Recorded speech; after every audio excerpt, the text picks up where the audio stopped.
E olá pessoal, tudo bem com vocês? Meu nome é Hugo Montaldi, bem-vindos a mais um Nerdhead Podcast. Bem, na verdade, esse aqui é um programa especial, é um programa que eu queria fazer há muito tempo e felizmente estreou um filme do 007 que me desse uma desculpa pra falar sobre isso. Que é falar sobre esse famoso e audacioso espião inglês. Então eu reuni todo o meu conhecimento, fiz uma listinha aqui, fiz umas pesquisas e eu quero conversar um pouco sobre James Bond 007. Principalmente dos filmes, dos livros e de toda a sua trajetória. Então a gente vai conversar bastante tempo. Lembrando, esse programa é gravado ao vivo pela Twitch, então se você quiser prestigiar, você pode ir lá na Twitch, se inscrever no nosso canal Nerdhead Podcast na Twitch para sempre assistir ao vivo nossos programas. Ou então, se você não quiser se inscrever, me siga no Twitter. Isso, me segue no Twitter, porque toda vez que eu entrar ao vivo numa live, ou fizer um vídeo novo, ou fizer algum projeto novo, é por lá que eu costumo divulgar minhas coisas. Então, você irá saber sempre em primeira mão. Então, me segue no Twitter, @montaldi com H no final. Mas o link vai estar aqui na descrição, caso você queira só clicar e ir, né? Facilitar a vida, às vezes é bom. Então, hoje nós vamos falar sobre 007. E é impossível começar a falar sobre o 007 sem falar sobre o seu criador, o Ian Fleming. E eu vou começar por ele, obviamente, porque não tem como. As duas histórias estão muito juntas.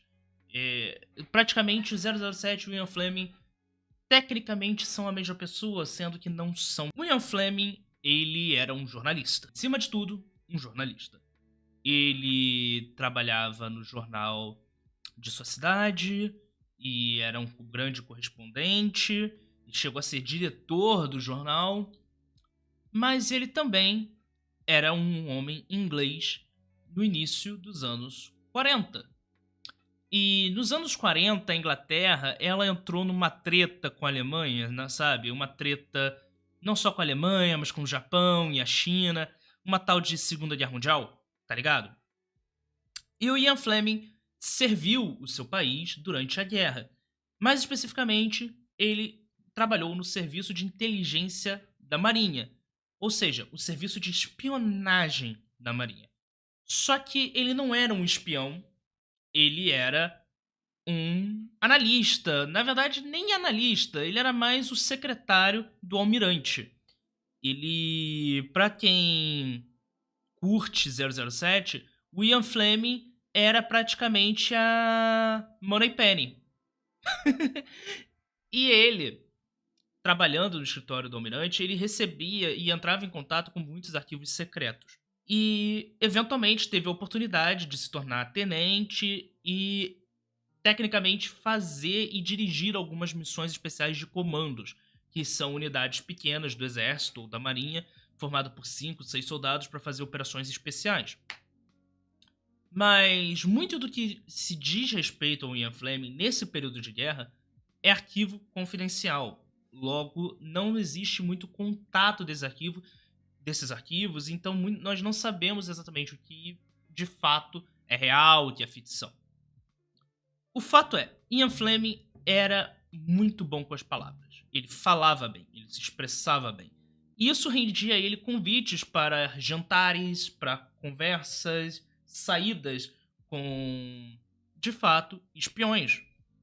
E ele conheceu alguns em sua carreira. Como, eventualmente, ele sai, a guerra termina, ele se torna um jornalista e ele começa a viajar o mundo como correspondente. Mas a ideia de escrever um livro de espionagem estava na cabeça de Fleming durante muito tempo. Fleming queria escrever um livro de espionagem que acabaria com todos os livros de espionagem. Um livro de espionagem que mostraria ao mundo o que eram de fato os espiões. Beleza?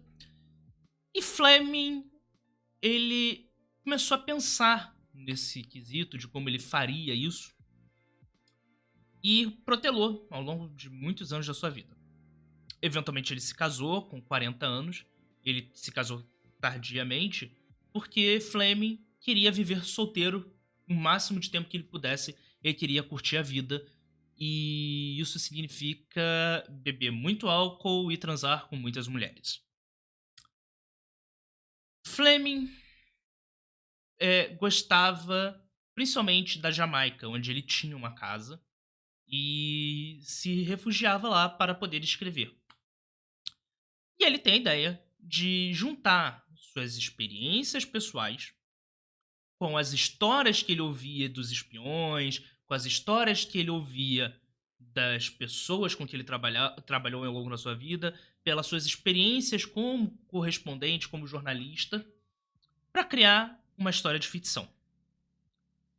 E ele decidiu que esse personagem seria como ele gostaria de ser.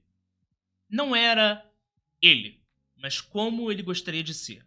Um cara másculo, forte, poderoso, que com um simples olhar consegue fazer a mais bela das mulheres tremer nas pernas e querer dormir com ele.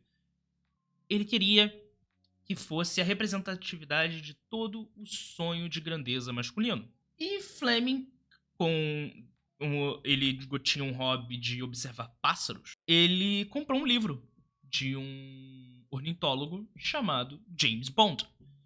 Sem pedir licença, sem pedir nada, ele simplesmente batizou seu personagem de James Bond, porque sim, era um nome másculo, era um nome forte, era um nome fácil de se lembrar.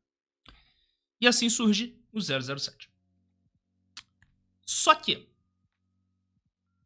os livros começam a vender. Era uma leitura fácil, era uma leitura rápida. Principalmente o primeiro livro, eu tenho aqui o meu exemplar de Cassino Royale.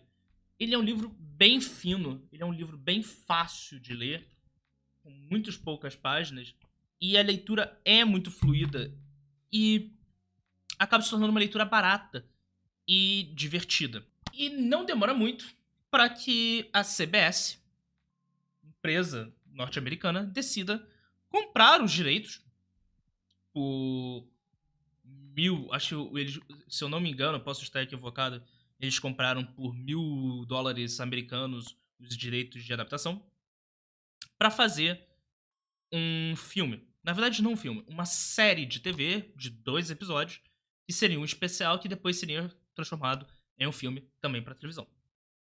E aí surge Cassino Royale, estrelando Barry Nelson, e eu estou olhando aqui para minha colinha.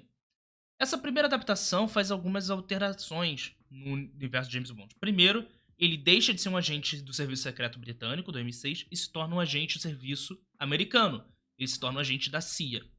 Em contrapartida, o seu grande amigo e contato nos Estados Unidos, o agente Felix, se torna um agente inglês no filme.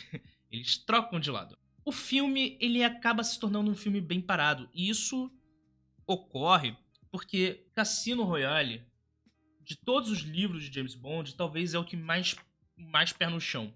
Claro, exceto as cenas de explosão nuclear, as destruições de carro que são descritas no livro, mas a maioria dos seus cenários são em cassinos, são em escritórios, são dentro de edifícios, raramente tem coisas na rua. É diferente dos outros livros em que ele vai pro espaço, que ele vai pro Rio de Janeiro, que ele vai para a Rússia e praias paradisíacas na Jamaica. Cassino Royale é simples. Tanto que ele ganha depois uma adaptação oficial, também pro cinema, mas em forma de comédia. Mas isso daria um filme à parte, que é o filme que estrelava que tinha no seu elenco Orson Welles, Woody Allen, Peter Sellers e grande elenco. Mas o filme, ele é estranho, mas ele é importante para o James Bond, porque é nesse filme que surge o conceito de que o nome James Bond não existe. Ele é um pseudônimo atribuído ao código 007. Então todos os agentes se tornam 007, se tornam James Bond. E isso está no imaginário dos fãs até hoje. E essa teoria surge com base nisso. Afinal de contas, em paralelo a esse filme do Cassino Royale, nós tínhamos Sean Connery interpretando James Bond na franquia oficial. E aí tem essa divisão de franquia oficial para franquia não oficial. Por que isso ocorre? Lembra que eu falei que Cassino Royale foi vendido por $1.000? Eu tô chutando um valor, eu lembro que era muito baixo. Fleming vendeu Cassino Royale, mas outros livros também para outros exibidores. A Eon Productions ainda não tinha demonstrado interesse até o início dos anos 60. Só que quando ela chegou nos anos 60, ela não queria adaptar um James Bond. Ela queria adaptar todos os livros, porque os livros vendiam bem. E se os livros vendem bem, as pessoas gostam, o especial do James Bond na televisão faz sucesso, se existem programas de rádio que estão comprando e adaptando os direitos para fazer programas, esses programas têm audiência.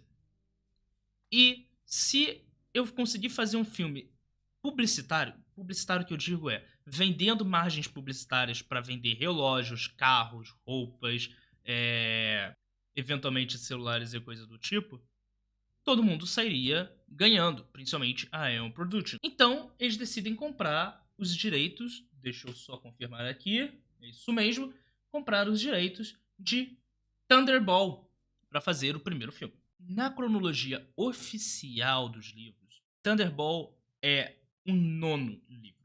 Mas Kevin O'Donovan, que era roteirista e produtor do filme, briga com a Eon Productions, entra na justiça por problemas de produção e vários problemas que a Eon estava enfrentando na época.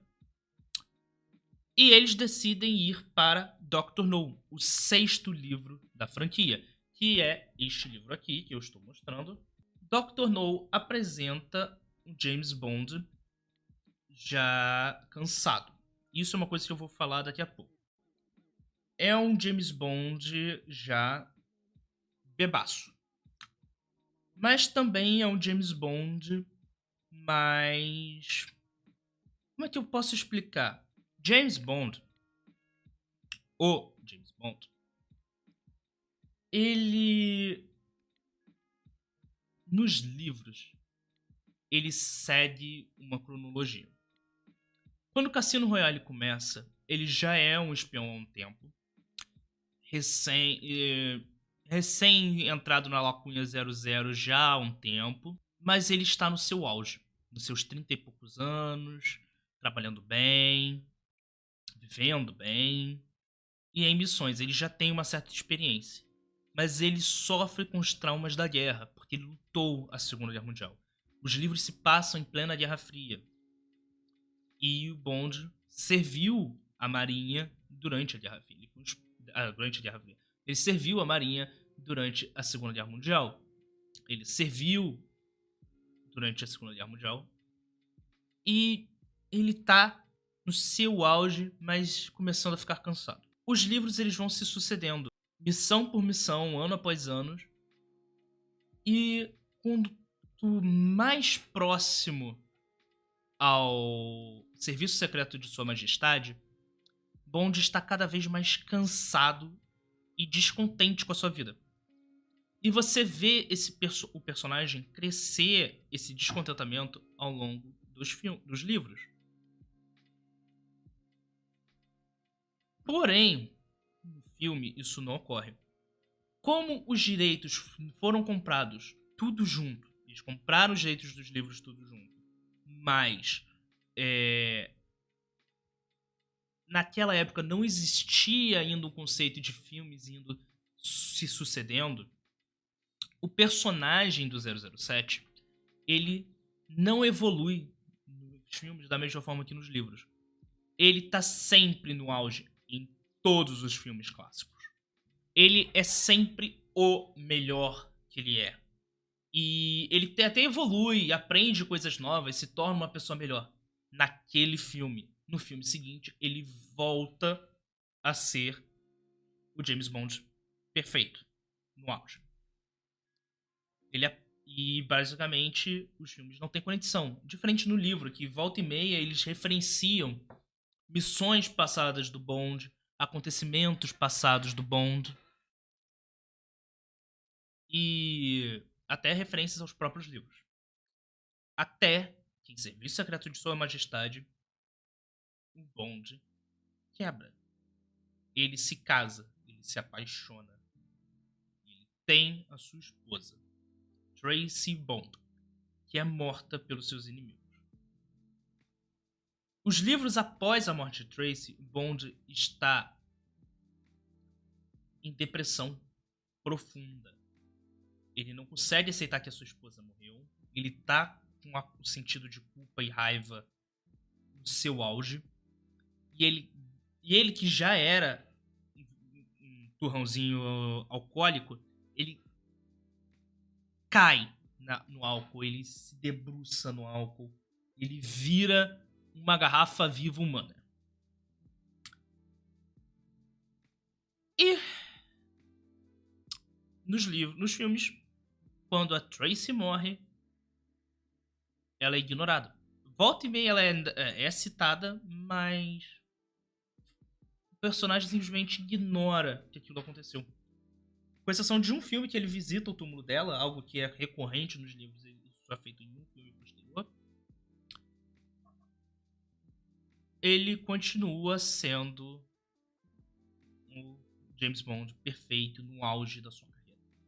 E eu fiz esse parêntese, eu acabei me fugindo do tema. O lance é que o Bond, nos filmes, ele é feito para cada filme ser uma grande propaganda e contar aquela história de início, meio e fim. E enquanto os livros fazem parte de todo o universo.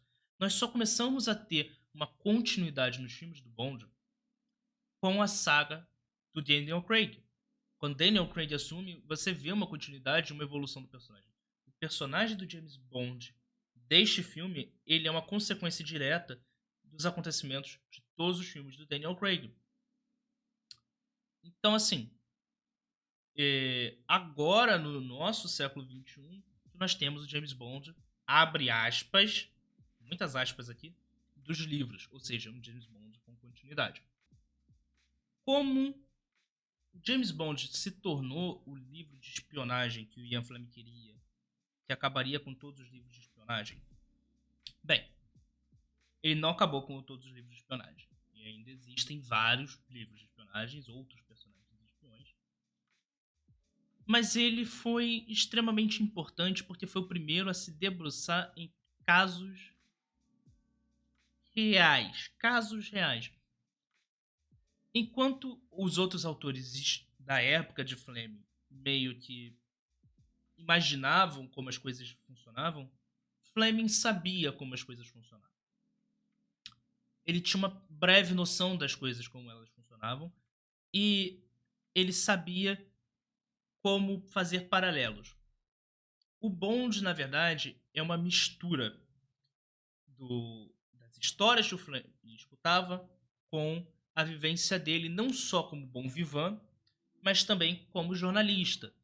Porque ele sabia que os espiões não eram pessoas ricas, não eram pessoas poderosas, eles eram funcionários públicos.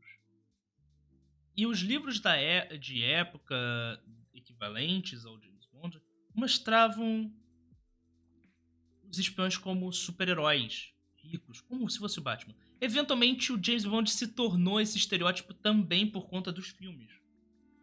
Mas não era assim quando os livros começaram. James Bond, para todos os efeitos, ele é um funcionário público. Enquanto ele está em Londres, ele é uma pessoa comum, que tem uma vida comum, ganha um salário comum. Mas quando ele está fora, a serviço secreto de Sua Majestade, ele está com seu cartão de crédito corporativo, onde ele pode gastar quase que infinitos dinheiros. E é isso. James Bond, um personagem que foi criado para ser a idealização da pessoa, de como Ian Fleming gostaria de ser, e se tornou uma antologia para o estereótipo de masculinidade. Muitas vezes uma masculinidade tóxica. Principalmente nos livros. Mas ainda assim, um dos personagens mais importantes da cultura pop. Uma das maiores franquias do cinema. Uma das maiores filmes publicitários em questão de publicidade. Praticamente tudo em James Bond sempre é vendido, de carros a roupas. Tudo ali é propaganda. Até celular, assim, último filme do James Bond. Eles patrocinados pela Nokia, o James Bond usa um celular da Nokia, só que devido ao atraso do filme, o celular que ele usa é um modelo antigo já da Nokia, porque a Nokia eventualmente já lançou outros modelos. Então, assim, pandemia, ferrando o marketing. E é isso. Bem, esse foi o programa especial sobre James Bond. Espero que vocês tenham curtido. Se você ouviu até aqui, deixe o seu joinha. Se você não ouviu até aqui, obrigado por pelo menos prestigiar o pouco que você ouviu. Obrigado pelo seu download. Como sempre, me sigam nas redes sociais. Me sigam no Twitter, principalmente para saber tudo que eu estou produzindo e quando lança novidade, quando tem novidade no ar. E, lembrando, nós estamos no Instagram e também no TikTok.